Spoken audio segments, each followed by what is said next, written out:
project ကိုယူပြီးတော့60/9ကိုယူမယ်ပြီးတော့အဲ့ထဲကမှ background ကိုရွေးမယ် background နှိပ်လိုက်တဲ့အခါမှာ background ထဲမှာပေါ်လာတဲ့ကိုကြိုက်နေတဲ့ color ကိုရွေးမယ်ကျွန်တော်တော့ဒီပုံလေးကိုရွေးပါတယ်ရွေးပြီးတော့နောက်ကိုနည်းနည်းဆွဲလိုက်မယ်ခက်ရှည်ရှည်လေးဆွဲလိုက်မယ်ဟုတ်ပြီဆွဲပြီးလို့ရှိရင်ကျွန်တော်တို့ layer တွေကဘယ်ဘက်ချမ်း layer တွေက handwriting ဆိုတဲ့ဟာကိုရွေးမယ် handwriting မှာခုကျွန်တော်မြားပြထားတဲ့ဟာလေးကိုနှိပ်မယ်နှိပ်ပြီးရင်ပေါ်လာတဲ့ထဲကမှဒီ rectangle လေးတောင်အပိတ်ကလေးကိုရွေးမယ်ကျွန်တော်ခုမြားပြထားတဲ့ဟာလေးကိုရွေးမယ်ရွေးပြီးရင် color box မှာ color ကိုကြိုက်နေတဲ့ color တစ်ခုကိုရွေးမယ်ကျွန်တော်ကတော့ခရမ်းရောင်တစ်ခုကိုရွေးထားပါတယ်ဟုတ်ပြီအဲ့လိုအားလုံးရွေးပြီးသွားပြီဆိုရင်ကျွန်တော်ခုမြားပြထားတဲ့နေရာလောက်ကနေပြီးတော့ညာဘက်အောက်တောင်းစီကိုဖိပြီးတော့ဆွဲခဲ့လိုက်မယ်ဖိပြီးတော့ဆွဲခဲ့လိုက်မယ် rectangle ပုံစံလေးရအောင်ဆွဲခဲ့လိုက်မယ်ဟုတ်ပြီအဲ့လိုရပြီဆိုရင်အောက်ကတိုင်းလိုင်းကအဲ့ handwriting ဆိုတဲ့ဟာလေးကိုကလစ်တစ်ချက်ထောက်လိုက်မယ် select မှတ်မယ် select မှတ်ပြီးတော့ကျွန်တော်တို့ in animation ကိုကျွန်တော်ခုမြားပြထားတဲ့ in animation ဆိုတာလေးကိုရွေးမယ်အဲ့ဒီထဲကမှကိုကြိုက်နေတဲ့ຢာကိုရွေးမယ်ပေါ့နော်ကျွန်တော်ကတော့ဒီနေရာမှာ drop ကိုရွေးထားပါတယ်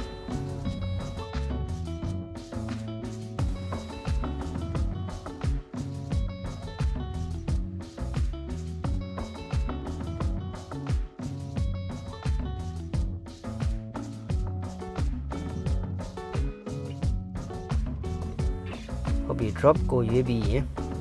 တစ်ချက်နည်းနည်းပြန်ပြီး play ကြည့်မယ်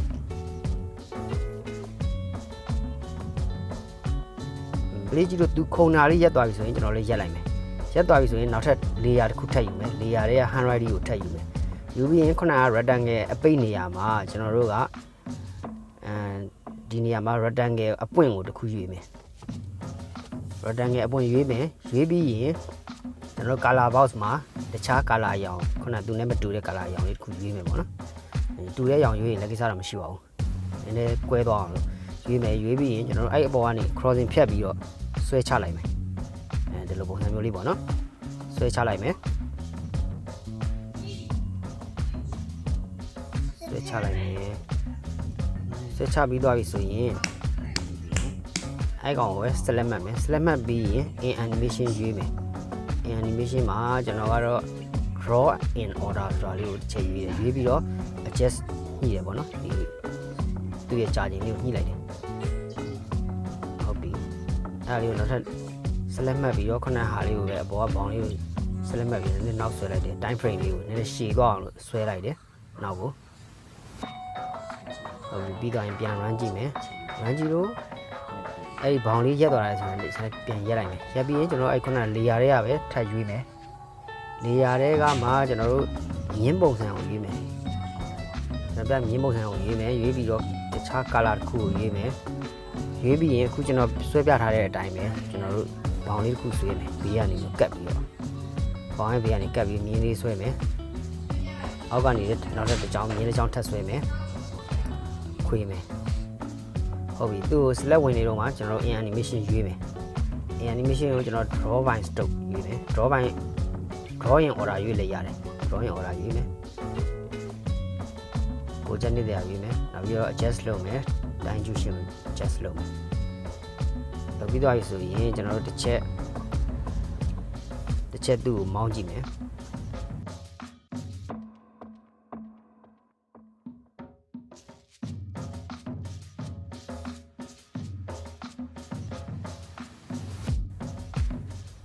ဟုတ်ပြီပြီးသွားပြီဆိုရင်ကျွန်တော်တို့အဲဒီ layer တွေကပဲကျွန်တော်တို့ text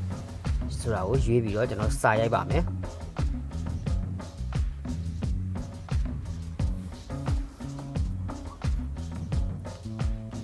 စာရိုက်ပြီးသွားပြီဆိုရင်ကျွန်တော်တို့အဲဒီခုနက rectangle level တွေကိုကျွန်တော်တို့ချိန်မယ်ချိန်ပြီးတော့ချမယ်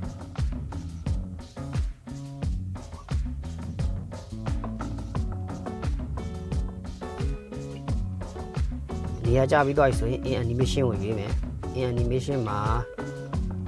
ကိုကြိုက်ရရွေးပေါ့ကျွန်တော်ကတော့ drop ကိုပဲရွေးမယ်စလုံးလေးအပေါ်ကနေခုန်ကျလာတဲ့ပုံစံမျိုးပေါ့အဲ့ဒါကိုနည်းနည်းမြန်တဲ့အတွက်ကျွန်တော်ညှိပေးမယ် adjust လုပ်ပေးမယ်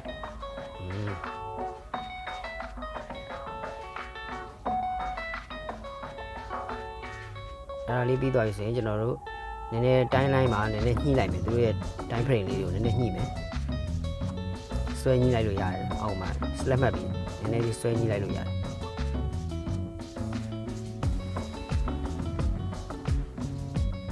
ပြီးသွားပြီဆိုရင်တစ်ချက်မောင်းကြည့်မယ်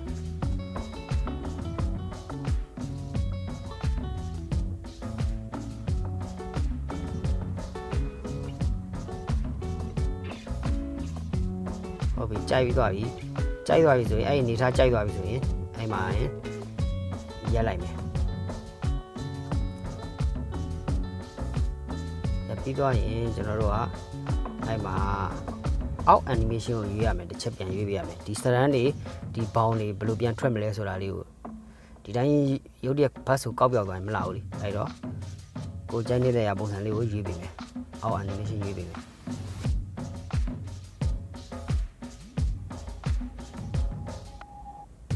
တစ်ခုရင်းကို select မှတ်ပြီးတော့အောက် animation တစ်ခုရင်းရွေးပေးသွားရုံပဲ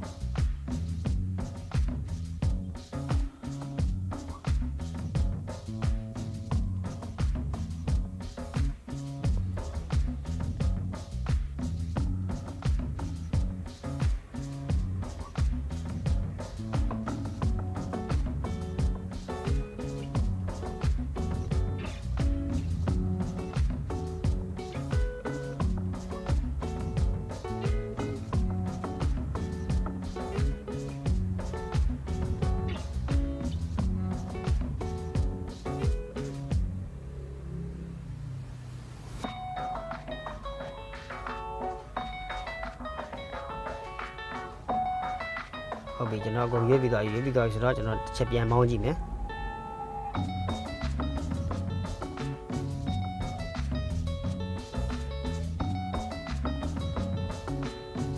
ကြိုက်သွားပြီဆိုရင်အဲ့မှာလေယာတဲ့က overlay ဆိုတာကိုချိန်ရွေးမယ်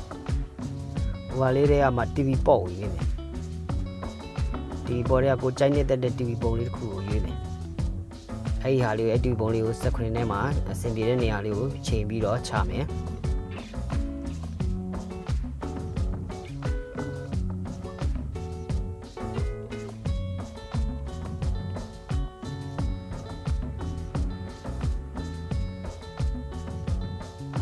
ကူပြောင်းလေးညင်သွားတော့အောင်လို့ animation တစ်ခုထည့်မယ်ဖိတ်လေးထည့်မယ်ဟုတ်ပြီ frame TV frame ရသွားပြီ TV frame ရသွားပြီဆိုတော့ကျွန်တော်တို့အဲ့ TV ထဲမှာဘာထည့်ခြင်းလဲကိုထည့်ခြင်းတဲ့ဗီဒီယိုကိုကျွန်တော် layer ကနေပြီးတော့ layer ကိုနှိပ်မယ်နှိပ်ပြီးတော့အပေါ်ဆုံးမှာရှိတဲ့ media တွေကနေပြီးတော့ကျွန်တော်ရွေးမယ် layer တွေက media ရွေးရမှာเนาะကျွန်တော်ဟို media ဖိုင်တက်ကနေရွေးရမှာမဟုတ်ဘူးအဲ့မှာ layer တွေကနေ media ကနေရွေးလိုက်လို့ရှိရင်ဗီဒီယိုဖိုင်လေးတို့ပေါ်လာလိမ့်မယ်ပေါ်လာပြီဆိုရင်ကျွန်တော်တို့ကအဲ့ဗီဒီယိုဖိုင်ကိုအဲ့ TV screen ပေါ်မှာရောက်အောင်ညှိပြီးတော့ချပေးမယ်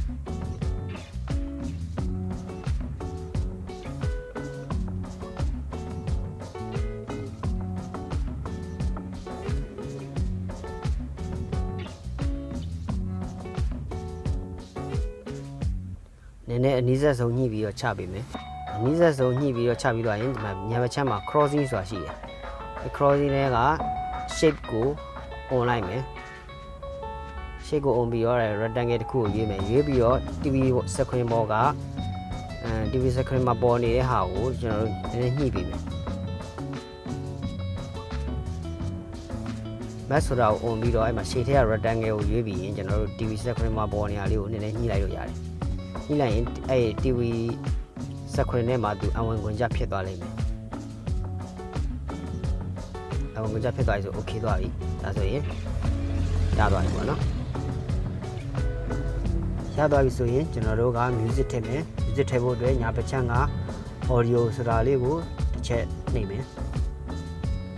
ညာဘက်ချမ်းက audio ကိုချက်နှိပ်မယ်နှိပ်ပြီးရင်အဲ့ဒီကကိုကြိုက်နေတဲ့ဟာ music ဖြစ်ဖြစ်တခြင်းပဲစောင်းပဲဖြစ်ဖြစ်ကျွန်တော်တို့တစ်ချက်ရွေးမယ်ဟိုအရင်ဗီဒီယိုဖိုင်တွေမှာကျွန်တော်ပြထားပြီးသားဆိုတော့အဲ့ထက်အတိုင်းရွေးလိုက်အောင်ပါပဲ music ထည့်ပြီးသွားပြီဆိုရင်နောက်ပိုင်းကရှည်နေတယ်ဆိုရင် music ဖိုင်ကိုနောက်ပိုင်းကရှည်နေတယ်ဆိုရင်ဖြတ်ပစ်လိုက်မယ်ဖြတ်ပစ်သွားပြီးဒါဆိုရင်ဆင်ပြေသွားပြီဆ င်ပြေသွားရင်ကျွန်တော်တို့ export လုပ်ဖို့ပဲကြံတော့တယ် export မလုပ်ခင်မှာကျွန်တော်တို့ခုနက music file လေးကိုကျွန်တော်နောက်ပိုင်းလေးကိုအဆုံးသတ်လေးလှသွားအောင် fade out လေးလုပ်ပြီးမယ် fade out လေးလုပ်ပြီးသွားပြီဆိုရင်ဒါချောသွားပြီဆိုရင်အခုကျွန်တော်မြှောက်ပြထားတဲ့ဟာလေးကို export လုပ်ဖို့အတွက်နှိပ်လိုက်မယ်ညာဘက်ပေါ်ထောင်းဟာလေးကိုနှိပ်လိုက်ပြီးဆိုရင်ဒီပုံစံလေးပေါ်လာမယ်ပေါ်လာရင်ကိုကြိုက် video quality ကိုဘယ်ဘက်ချက်မှာရွေးပြီးလို့ရှိရင်အောက်မှာရှိတဲ့ export ဆိုတာကိုနှိပ်လိုက်တာနဲ့တပြိုင်နက်ကျွန်တော်တို့ exporting လုပ်နေပေါ့နော်ကျွန်တော် video file ကို exporting လုပ်နေပါပြီဟုတ်ပြီကျွန်တော်တို့ဒီလိုပုံစံလေးပေါ်သွားပြီဆိုရင်တော့ကျွန်တော်တို့ export လုပ်တာအောင်မြင်စွာပြီးဆုံးသွားပြီပေါ့နော် gallery ထဲကိုရောက်သွားမှာပါ